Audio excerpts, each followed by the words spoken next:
How does one help those they teach to set and achieve goals? By John Stoniker. Comments provided by classmates, and we will start with Leighton Walton. I really think about this often. I think we first and foremost need to be the example in how we set and achieve goals. Next, I found a fun article that should be of interest. I will go into more details with it on that article in the next slide. Kira Giles had this to say for us. I think the best way to do that is to see how they motivate themselves. I have never been good at writing down my goals and then never having to say if I accomplished them or not. But when my teachers sat down with me and we talked about what I needed to accomplish and then came back to me after my goal needed to be accomplished and asked how I did, I was far more motivated to actually accomplish my goal. So it is really important that you know your kids and that they trust you. Isaiah Huff, personal interest in and involvement with your students can open the door to put you in a position to be more readily able to help them set and achieve goals. Of course, in a professional setting and to a safe extent, becoming involved in teaching the goal setting process can be effective, just as checking in on progress can help. One thing I think we may wish to avoid is setting goals for our students. If they do not have ownership of their task, how much less interested and involved will they be? If we can find ways to help those we teach find ownership, they will find their own motivation and methods for achieving the goals they set. On his YouTube channel, Charisma on Command, Charlie Hubbard talks about presenting goals in a way that people can self identify with.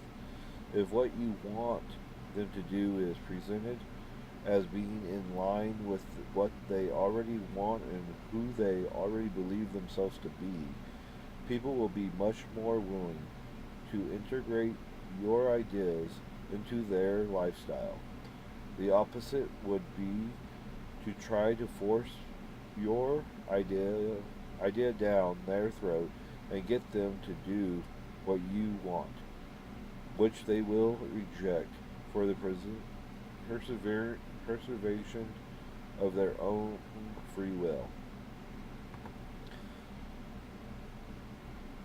Thoughts about classmates' comments. The article mentioned is called 10 Tips for Setting Successful Goals with Students.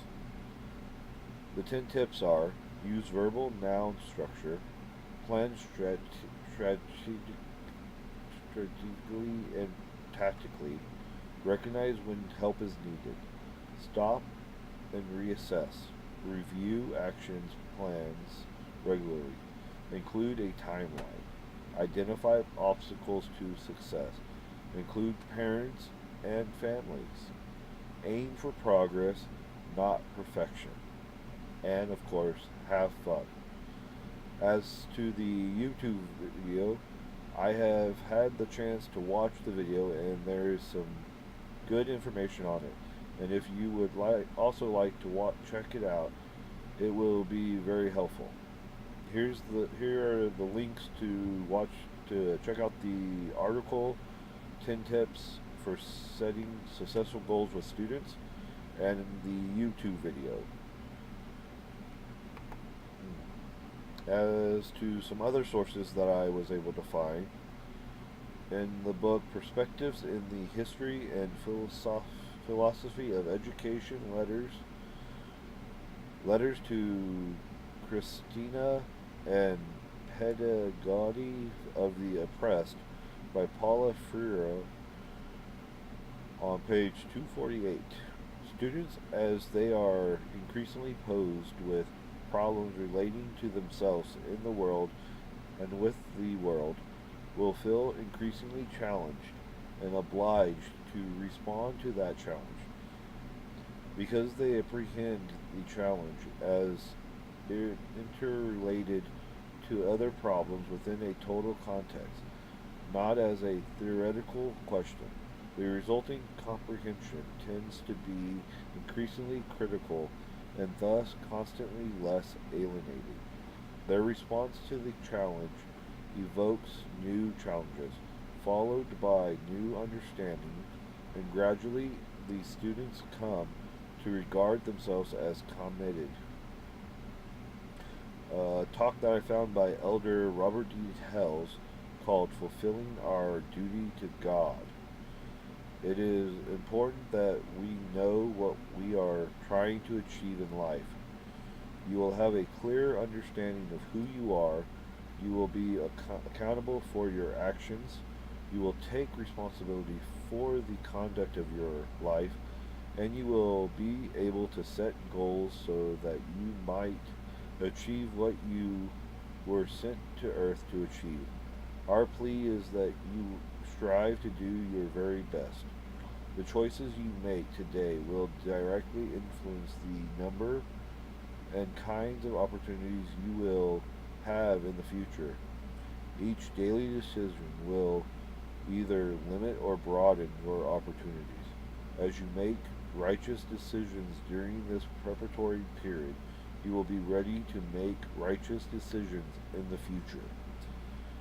In D&C 3830, if ye are prepared, ye shall not fear. In conclusion, in helping students to set goals, you will be able to better prepare them for future success. The goals must be the students as they will be more willing to achieve them. It will make it easier on your students for when they start to look towards their future. It will make them more confident in where they are going and how they plan to get there.